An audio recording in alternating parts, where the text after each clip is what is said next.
तो ईरान के खिलाफ फिर से हमले की तैयारी में अमेरिका दिखाई दे रहा है और ट्रंप के प्लान से हॉर्मूज पर एक बार फिर से खतरा बढ़ गया है। बात आज इसी पर होगी। नमस्कार, मैं हूं नीलू और आज है 1 जुलाई और कुछ बड़ी खबरें सामने आ रही है जिसे आप भी समझेंगे कि किस तरह से एक बार फिर से अमेरिका और ईरान में टेंशन बढ़ती दिखाई दे रही है। देखिए, हॉर्मूज स्ट्रेट पर तनाव के बीच अमेरिका और ईरान के बीच एक बार फिर से जंग शुरू हो सकती है। अमेरिकी राष्ट्रपति डोनाल्ड ट्रंप ईरान के खिलाफ फिर से बड़े पैमाने पर सैन्य अभियान शुरू करने पर विचार कर रहे हैं। वॉल स्ट्रीट जर्नल ने अमेरिकी अधिकारियों के हवाले से इस बात की जानकारी दी है। रिपोर्ट में यह भी कहा गया है कि फिलहाल ट्रंप ने परमाणु कार्यक्रम पर बातचीत जारी रखने की अनुमति दी है और उनका कहना है कि अभी बातचीत होने दीजिए। अगर लगता है बातचीत नहीं होगी तो फिर कोई बड़ा हमला ईरान के लिए प्लान किया जा रहा है। अब देखिए, फिर धीरे धीरे आज बुधवार हो गया और बहुत जल्द अब शनिवार रविवार भी आ रहा है, उसके बाद फिर सोमवार आएगा और फिर वही बात, हमला होगा और इस तरह की खबरें आएंगी और उसके बाद फिर ये कहा जाएगा कि नहीं, सब कुछ ठीक है, बातचीत में हम आगे बढ़ेंगे। तो ये अमेरिका क्या कर रहा है?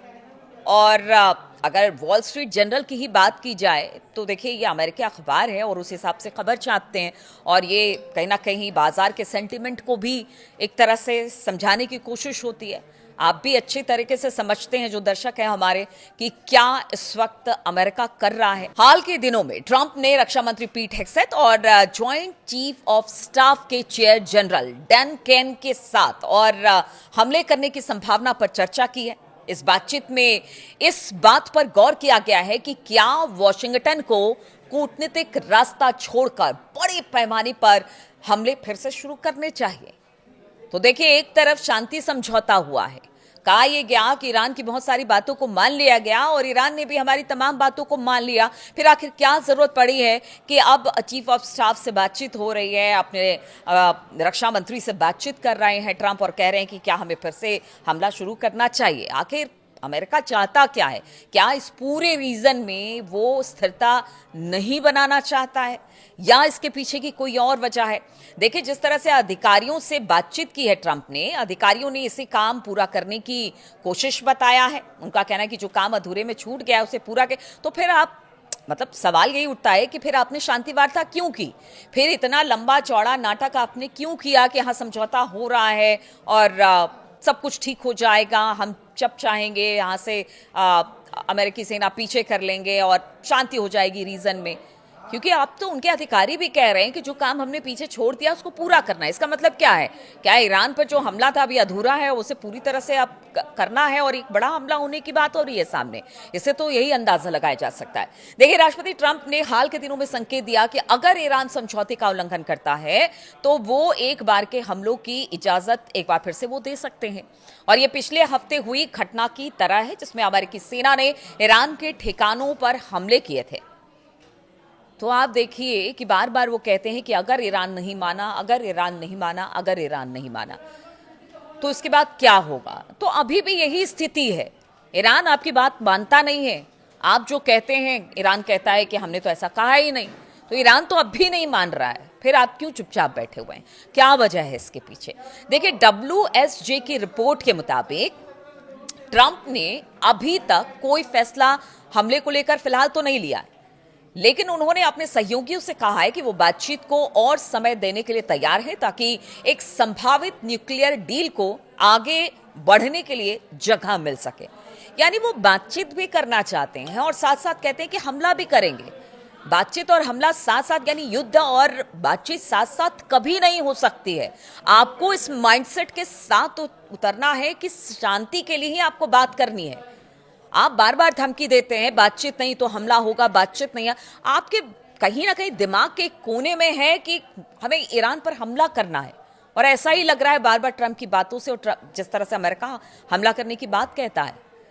तो रिपोर्ट में कहा गया है कि ट्रंप ने तर्क दिया कि हमलों का पूरा दौर डिप्लोमेसी को कमजोर कर सकता है।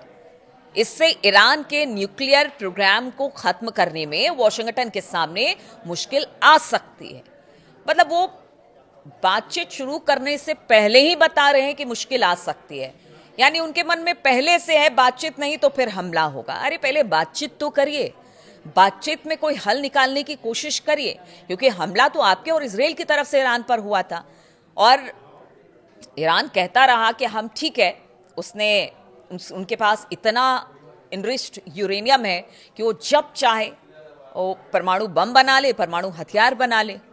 ये आशंका तो है, लेकिन उसने कहा, ईरान ने कहा कि देखिए अभी हम ऐसा कुछ नहीं करने जा रहे हैं और इस बात को हम कहते रहे हैं, बार बार कहते रहे हैं।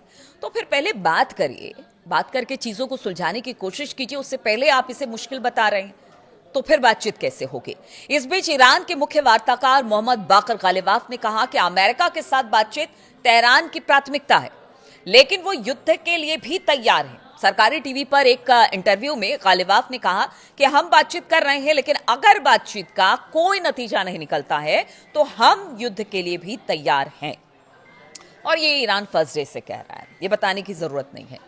अगर अमेरिका और ईरान के बीच फिर से जंग शुरू होती है तो हॉर्मुज स्ट्रेट जहाजों की आवाजाही फिर से बाधित हो सकती है। फरवरी के आखिर में अमेरिका और इजराइल के हमले के बाद ईरान ने हॉर्मुज स्ट्रेट के अहम ऊर्जा जलमार्गों को बंद कर दिया था और हमने देखा था किस तरह से दुनिया भर में तेल और गैस की आपूर्ति पर असर पड़ा था। इसमें भारत भी एक बड़ा खरीदार है। भारत में भी तेल और गैस के दाम में बढ़ोतरी हुई थी। फिर से युद्ध शुरू होने पर यह संकट बताया जा रहा है कि और ज्यादा बढ़ सकता है। तो आप देखिए कि अब स्थिति इस तरह की है कि इसको बहुत अच्छे तो नहीं कही जाएगी, क्योंकि कभी भी यहाँ पर बारूद के ढेर पर ये बातचीत है और कभी भी चिंगारी सुलगी और आप समझिए एक बड़ा आग इस पूरे रीजन में।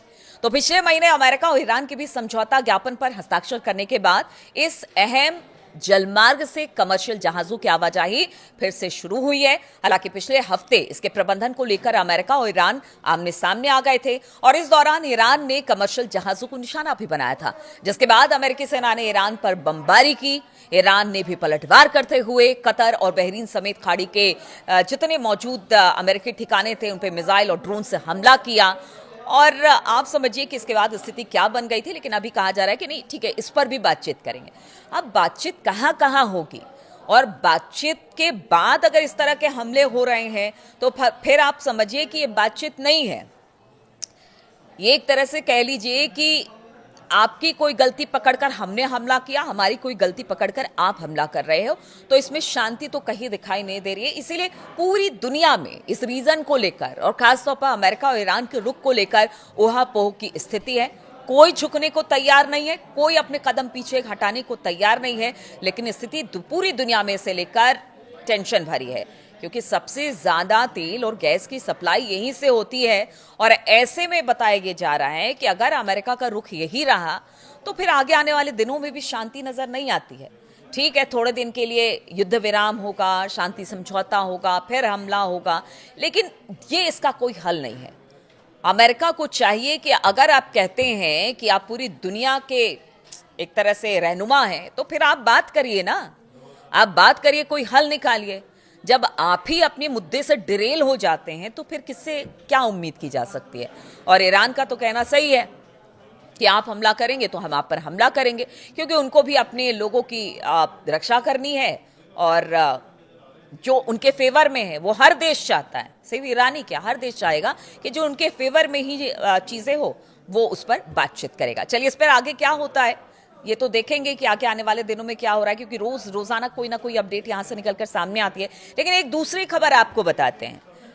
जिस इजराइल और जिस बीवी की बात हमेशा से ट्रंप करते रहे हैं, अब वही बीवी ट्रंप और अमेरिका को लेकर बड़ा बयान दे रहे हैं। जी हां, इजराइल के प्रधानमंत्री बेंजामिन नेतन्याहू ने एक कार्यक्रम के दौरान अमेरिका के ऊपर से निर्भरता खत्म करने का ऐलान कर दिया है। इजरायली पीएम ने कहा कि मैं अमेरिकी मदद बंद करना चाहता हूं और ये एक तरह से खैरात या वेलफेयर जैसी है, मुझे ये नहीं चाहिए। मैं चाहता हूं कि ये प्रक्रिया इसी साल शुरू हो जाए। नेतन्याहू ने कहा कि हमारी प्रति व्यक्ति जीडीपी $67,000 है। हम जल्द ही $1 ट्रिलियन की अर्थव्यवस्था बनने वाले हैं। हमारी अर्थव्यवस्था अब छोटी नहीं रह गई है। अमेरिका से मिलने वाली जीडीपी के एक छोटे से हिस्से के लिए हम खुद ही फंड का इंतजाम कर सकते हैं। इजरायली प्रधानमंत्री का यह बयान उस वक्त आया है जब डोनाल्ड ट्रंप के साथ ईरान युद्ध पर उनका मनमुटाव काफी दिन बढ़ गया है। हमने देखा भी पीछे कि किस तरह से उन्होंने बेंजामिन नेतन्याहू को डांट फटकार लगाई, फिर लेबनान के मसले पर बैठकर समझौता कराया, उनकी बातें नहीं मानी गई, समझौते में उनको शामिल नहीं किया गया। तो ये दूरियां लगातार ट्रंप और नेतन्याहू की बढ़ती चली जा रही है और ऐसे में ये बयान डोनाल्ड ट्रंप ने कई बार नेतन्याहू की सार्वजनिक आलोचना पीछे कुछ दिनों में की है। यहां तक कि कह दिया कि नेतन्याहू वही करते हैं जो कि वो कहते हैं। इससे पहले भी इजरायली प्रधानमंत्री ने अमेरिकी सैन्य सहायता को चरणबद्ध तरीके से खत्म करने और इजरायल को आत्मनिर्भर बनाने की बात अमेरिकी समाचार नेटवर्क CBS न्यूज से की, जो उनके प्रसिद्ध कार्यक्रम है 60 मिनट्स। उसके दौरान इजरायली प्रधानमंत्री का यह बयान तब आया है जब डोनाल्ड ट्रंप के साथ ईरान युद्ध को लेकर उनके बीच काफी मनमुटाव बढ़ गया है। डोनाल्ड ट्रंप ने कई बार नेतन्याहू की सार्वजनिक आलोचना कर दी और यहां तक कह दिया कि नेतन्याहू वही करते हैं जो वो चाहते हैं। अब देखिए, पीछे की जो स्थिति हम देखें, इजरायल को लगता है कि अमेरिका अपने हित के लिए इजरायल के हितों को ताक पर रख देता है और वहां के जो लोग हैं इजरायल के, वो भी यही कह रहे हैं कि आप अब अमेरिका के कहे में ना जाए, जो देश के हित में है वो करें। अब ऐसे में ये बयान क्या मायने रखता है? क्या वाकई ऐसा होगा कि नेतन्याहू अमेरिका से जितने भी जो सैन्य सामान खरीदते हैं या जो मदद उनको मिलती है वो बंद कर देंगे? तो ऐसा तो नहीं लगता है। देखिए, काउंसिल